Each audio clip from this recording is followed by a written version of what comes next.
Alright, y'all, we're back. Can you believe it? 2 videos in a row, 2 days in a row. We're gonna mess with the houseboat again today. I think before I get too hot and sweaty, gonna put these new cushion covers on the breakfast nook in there. So let's do that. Mr. Wiggy, you gonna help Daddy today? Yeah? Okay. Alright. Get this stuff up there and we'll get busy. Y'all must excuse this mess. Why'd y'all let this thing get so messy in here? Alright, we're gonna be covering these. Oh, my battery thing's blinking on and off. Let's see what the voltage is real quick. I done plug it back in. I guess it blinked off at some time yesterday. Anyway, it's 61% charge. So I got 95% charge on one battery, 61% on the other. Whenever that gets up to 90, 100%, somewhere up in there, we'll see if we can't start that motor again. But for now, I'm gonna clean up all this mess and get some cushion covers on here. Show y'all what it looks like. Alright, I kind of clean it up. Basically, that just means I move junk from one area to another. I got no idea what happened to my broom and my dustpan that was in here. But anyway, alright, let's get these things put on these cushions.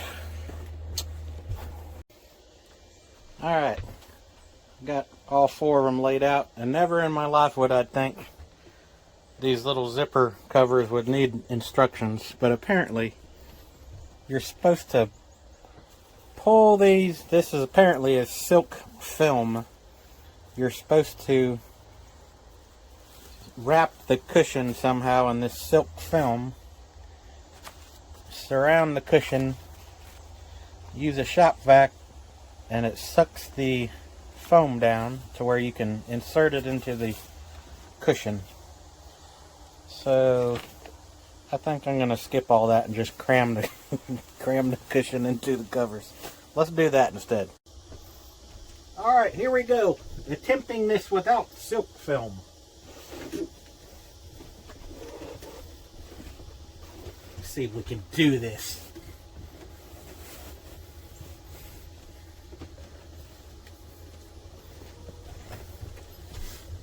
Y'all, wish me luck.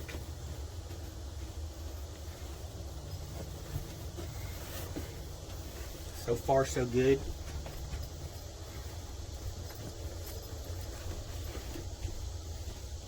Man, look at there.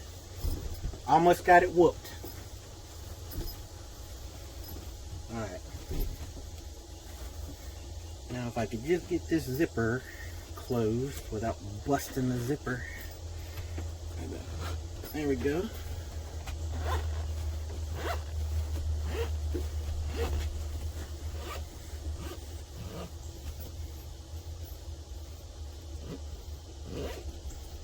Look at there. No silk film required. Pretty close in size, but that's about the best I could find. I think I got these off eBay if I can remember right. I think it was $140 on eBay for these 4 covers. So cool. All right. Well, let's get the other 4 on there. I won't make y'all suffer through me putting 3 more of those on. I'll just show you the finished product. There's one side done. Just got to do the other side. Then I'll show you that, and then we'll fold this thing down and see what it looks like as a bed. And also, our battery is at 95. All right, here we go. All right, well, there we go. You should be able to set several adult beverages on that table. There might even be room enough on that table to have a meal. I'm not sure though. Jury's still out on that one. Alright, well, let's see what it looks like folded down. Alright, there's folded down. And I gotta tell you, it looks super uncomfortable. So, you're guaranteed not to have a good night's sleep on that thing. There is another cushion up here.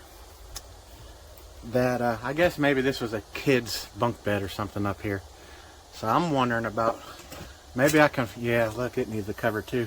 I might take measurements of this and see if that same company has a cover for this thing, and then we'll bring this down here and put over top of all that to give a little bit of extra cushion, because I can't imagine any of our friends being able to fit up there. That's pretty much just going to turn into a luggage rack, I imagine. Throw a suitcase and odds and ends up there. Yeah, I know, I got to fix the paneling. I had to bust up the paneling to run all the speaker wires for them speakers on the front. I'll fix all that though. Or maybe I'll just hang a weird shaped picture frame over there. What do you think? So, alright, well, that's that. Let me change this thing back into a table and we'll see if these batteries are charged up enough to start this engine. Well, there she is. She's running. Still ain't peeing though. That's with a brand new water pump impeller. Y'all probably ain't gonna believe this, but you can look it up yourself on the internet. I come across a couple websites on the internet that said that those Force 50s and maybe a few other models, some of them didn't come with the little pee hose from the factory. Like up on the head there was a bolt that was in the head, and that thing was never designed for somebody to look back to see if it was peeing. And then guys got to tinkering around with the motor at their house, figured out you can take out that one, it was like a plug in the head, and or somewhere on the cylinder, the head, something like that, and you can thread in like a little plumbing fitting and then run a hose over and drill a hole in the up underneath the engine cowling.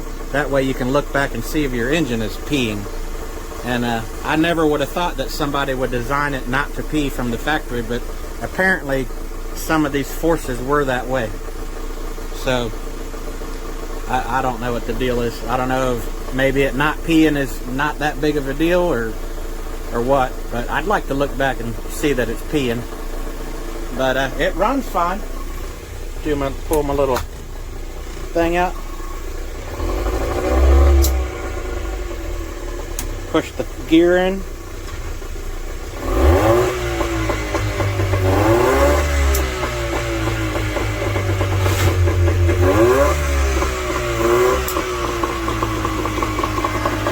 But yeah, it probably took me, I don't know, maybe a minute, maybe a little over a minute of trying the key.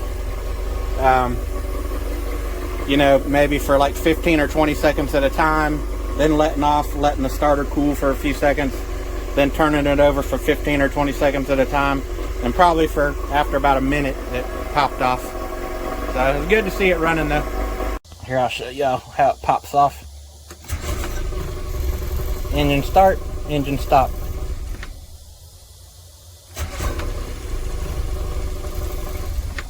She starts right up, but it did take that about a minute or so getting it to start.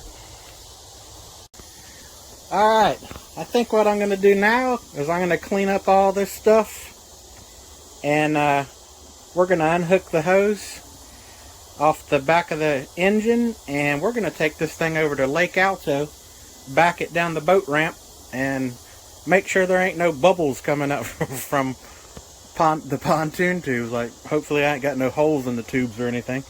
But anyway, yeah, let's go over there and do that. This is the best thing about having rails that are raised. You can just wash stuff off under the rails, the leaves and stuff that get on it. Like so. I'm just going to give her a quick little rinse and before I take it over to the boat ramp. So that's all I'm doing. Alright folks, we got the chains hooked up, the pigtail plugged into the truck. Did a little bit of a rinse job. Unhooked the hose, unhooked the battery charger, extension cord. And one final thing I want to do before I take off is I want to get a motor mount, or an engine mount trolling motor, they call them. It's a electric trolling motor made by Minn Kota, and it bolts to this cavitation plate, and the bracket and motor have to be sitting in 13 inches of water, the directions say. So what I want to do is measure up from this cavitation plate and find out where 13 inches is. That way when I back it down the boat ramp, I can see whether it would be worth my time ordering it. So it looks like 13 inches is gonna fall right, let's see, right where those bolts are. Center line, I don't know if you can see 13. Yeah, center line of those bolts. Center line of these bolts on the motor will be 13 inches. So we're hoping water comes up to that point right there. So we'll see. All right, baby, we gotta put you in. Come on. Come on. Come on, Patty. Daddy gotta go to the lake. Look at him. Going right for the kitchen. Oh, maybe not. There he is.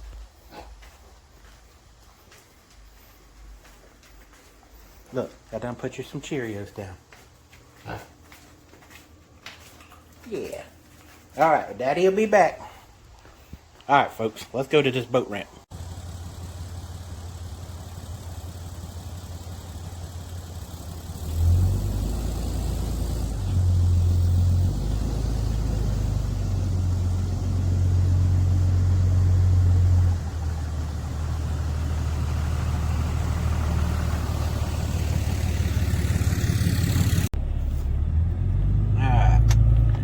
Leaving the house both ways. Alright, we're going over to a little lake about, I don't know, 5 to 10 minutes from the house called Lake Alto.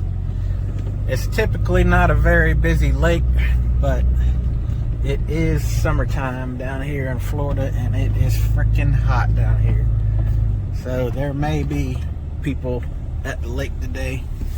I don't want to like hog up the boat ramp, so I just kind of want to back it down the boat ramp, make sure there ain't no bubbles coming up from the pontoons, from holes and stuff in it, and see if I could get that 13 inches of clearance over top of that cavitation plate. Alright, so let's go. Alright, folks, here's where we're going.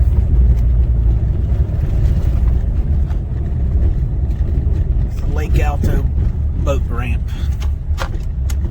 Honestly, that was only about 5 or 6 minutes from the house. It ain't that far at all. So hopefully there ain't a bunch of people down here. Looks like we might be in luck. I only see 4 trucks with trailers. Ain't nobody at the ramp. Alright, I'm gonna check out this ramp before I back down. Alright. I know people typically, they like to use this right-hand ramp. So what I'm going to do is I'm going to put down in this left-hand ramp in case somebody, oh look, there's a boat coming in right now. So I'm going to back down this left-hand ramp and maybe I won't be in nobody's way. Alright folks, I backed it down the boat ramp. It's floated off the trailer. And if you can see those 2 bolts there I was talking about, see if I can zoom in. The center line of those bolts was 13 inches, and I'm going to say it's 2 inches shy. It's about 11 inches. However, I'm going to call that good because there's only about, in that fuel tank over there, there's only maybe a gallon or 2 of fuel in there, and this thing's going to have a generator on the back. It's going to have a big water tank over here. I'm going to have 3 or 4 jugs of gasoline back here. So I guarantee that thing, those bolts are going to be underwater. So I'm good to go ahead and order that Minn Kota troller motor one of these days. And so far, I don't see any bubbles coming up from the pontoons. I've checked both sides. And I had some admirers here just as soon as I pulled up to the boat ramp. These people, they was coming in. That's the people that was coming in that I showed you. they started taking pictures of it and everything and say, wow, man, far out, that's awesome. And so I told them, well, hell, get your boat out of the water and come on and check it out. So they're going to be hopping on the boat here in a minute and checking it out. But I'm very, very happy. And also, the engine fired right up. Just as soon as I touched that key, the damn engine fired right up. So I'm super happy about that. But all right. And it's totally floating off the trailer. It's not touching the trailer anymore. It's just the front of it. The front of it is bumped up against it, but it's free floating. I think I might go down there and I might let that strap out just a little bit. But it's free floating and looking good. All right, we're definitely free floating. As you can see, that pontoon is barely off the trailer. I'll push on the pontoon boat. You can see it bounce up and down off of it, so it's free floating. No bubbles. I've done walked around the whole boat. Ain't no bubbles coming out of none of the pontoons. Super happy. Super happy right now. I can't even describe it. But all right, let me reel this thing back up where it's closer, because these people are they're gonna come check it out. Well, there they go. They wanted to know all about this boat. They were super excited, and so they're like, we got to get us a houseboat. But anyway, man, I can't even describe how excited I am. There's no holes in the pontoons. There's absolutely no bubbles coming up around this pontoon, nowhere. Engine fired right up, although it still ain't peeing. I'm saying that we're deep enough. Look, me standing on the back of this boat, I don't know if you see it, but me standing on the back of the boat, those bolts are underwater. So yeah, I'm saying when we got a water tank over here, generator, couple jugs of gas, those bolts are going to be underwater, and that's going to make it perfect for that Minn coating. But anyway, I'm hogging up this ramp. Let me get out of here. So we'll shut these batteries off. And I didn't think it had, my shoes are soaked and my socks are soaked, so that's why there's wet footprints going through here. But super happy. Okay, I'll lock this thing up so the door don't swing open when I'm going down the highway. All right, well, I think I'm probably gonna go home and take a shower and take it easy. Let's get out of here. All right, let's see if we can get out of this ramp without having to lock her in four-wheel drive. I felt the trailer bump something whenever I packed him. There it is. Yeah, I'm gonna have to lock her in four-wheel drive. Y'all give me a minute. Well, y'all are not going to believe the stroke of bad luck I've had. I almost want to freaking cry, I could tell you.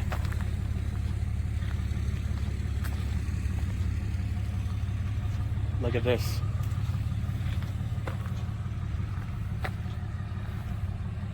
Look at this.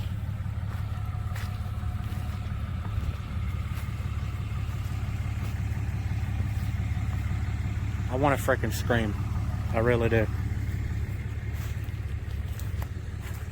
Well, to fill y'all in, whenever I backed it down that left-hand boat ramp over there, which I've never used the left-hand boat ramp, I've always used the right-hand boat ramp. So when I come here, I said, all right, I'm going to use this left-hand boat ramp because nobody uses it. I'll be out of everybody's way. So I backed down there, and I felt something bump when I backed down, but I powered on past it like an idiot, I guess. And then I was super ecstatic because there's no pinholes in the pontoons, and engine fired right up, and it looks like really all I got to do is go home and make this thing legal, and we could be spending the night out on the water. So I went to pull out of the ramp, boom, stops my truck dead in its tracks. I backed up, try again, stops my truck dead in its tracks. I put it in four-wheel drive, back up a few feet, go forward and hit whatever was stopping the truck, and it bumped right over, went on past. I got it up the ramp just a little bit, and I got out at the ramp to look back. seen that the damn boat, the boat wasn't this bad. It was hanging cattywampus. So I tried backing down the ramp to get it to float on, and no matter what I did, I could not get that thing to back down the ramp like I wanted it to. And I kept getting closer and closer to that aluminum guardrail and stuff over there. Well, finally, it got to the point where I'm like, well, screw it. I got to come out. I can't just like leave my damn boat and trailer in the water and my truck here. So I sent it, pulled it on out, and this is the results of it scrubbing the dock. But there was no other way. I mean, I had to do it, and I couldn't get the boat over because the pipe. I was stuck. I was stuck between a rock and a hard place. That blows my mind. That frickin' blows my mind. So what I've done is I've gotten everything of value off of this boat. Like I said, I only live 5 or 6 minutes away. Here's the end cap that a nice guy on a golf cart fished out of the water for me. So I got the fuel tank, the end cap, got my generator, all my power tools off the boat. I'm gonna grab this ladder before I go. I'm already into it. I'm fixing to go back to the house. I got some high lift jacks, things like that. I'm gonna round up anything and everything I could think of that might help me get this boat back on the trailer. And then I've got to work on this axle. This is why I couldn't back it down the ramp straight. See that axle? That axle, the U-bolts and the plate on top of the U-bolts slid from the center. It's supposed to be mounted in the center, and it slid all the way back. So that's why I couldn't back this damn thing, because the trailer is wanting to go one way and the boat was sitting on the trailer cattywampus the other way, and I'm running into dock posts on one side of the trailer and scrubbing the aluminum floating dock on the other side. And I am not freaking happy right now. And let me tell you, my wife is going to flip. She is going to freaking flip about this. So all right, let me quit yakking. I've got a lot of work to do to put this thing back up on the trailer. All right, y'all, as luck would have it, the fish and game guy pulled in there, wanted to know what was going on. I told him the whole story, and I called my pa-in-law, which lives right down the road from Lake Alto, and he said that he can drive his tractor down to the Lake Alto parking lot with like some straps or some chains and help me get the boat back on the trailer. So that's what we're doing now. He lives right up here on the right. I gotta cut through this median, but I got everything of value off the boat. I'm thinking maybe how the boat jumped over that pipe. I think I'm just gonna get him to borrow his angle grinder instead of me running all the way home down there. I'll borrow his angle grinder with some cutoff wheels if I can, and I'll just cut that damn pipe off. That way he won't have to lift it over the pipe. He could just slide the boat over. So, alright. Well, here I am. About to pull in his driveway right here. Alright, y'all. I went on to my pa-in-law's house, and he got his tractor with the forklift forks on it. And I got a chain in the back of the truck, and I borrowed his electric angle grinder with a couple cutoff wheels. And because those vertical pipes, the guide-on pipes on the back of the boat, I'm just going to cut them off. That way he doesn't have to try to lift that boat way up high over top of the pipe. I'll just cut that pipe off smooth, and he can just scooch that boat sideways, get it on the trailer for me. Then I got to get up underneath the trailer and take a sledgehammer and try to beat the damn U-bolts on that leaf spring, beat the damn axle back in line where it'll track in line going down the highway. And then I'm going to tow that thing very slowly to my house, and I'm going to take a shower and have a mixed drink and not think about that houseboat. Alright, y'all, finally got it home. It's 7:30 p.m. Whenever I first backed this boat down the dock to do the float test on it, it was 1 p.m. So I spent, I don't know, 10 minutes, 15 minutes in the water, was overjoyed that there was no leaks in this thing, and the engine fired right up, and I'm like, man, I'll have this thing at the springs soon. And tragedy struck shortly thereafter.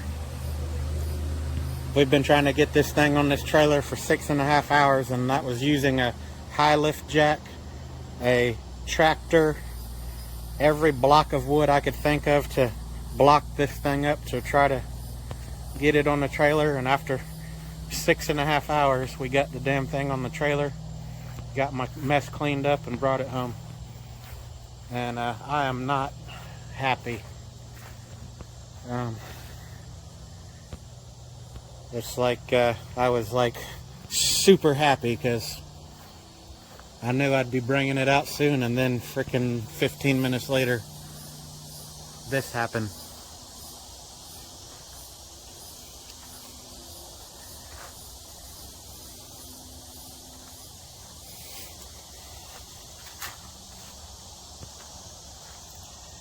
So,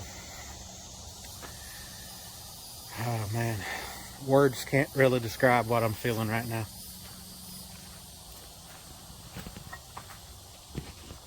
Y'all ever seen inside of a pontoon tube? Well, now you have. Let's see if I can turn on the... No, I can't turn on the light. Anyway, that's a midway baffle. That's a midway baffle that I've always been led to believe the midway baffles were welded solid. Well, there's a hole in that one for water drainage.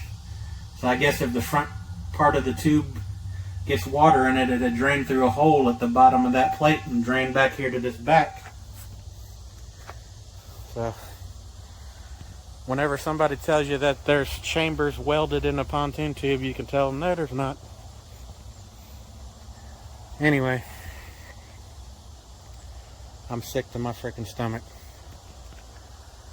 So, but, you know, it's some 2x4 studs and some insulation, a sheet of this T111 plywood. It didn't mess the roof up none. It messed up a little bit of that stuff on the underneath side, but that ain't no big deal. The roof is fine. The inside of the boat is fine. There's absolutely nothing wrong with the inside of the boat at all. This is the major thing. So maybe in an upcoming video you'll see me trying my hand at welding this end cap back on, straightening this out, making it round again, and possibly welding that end cap back on. I don't know, I might try my hand at it.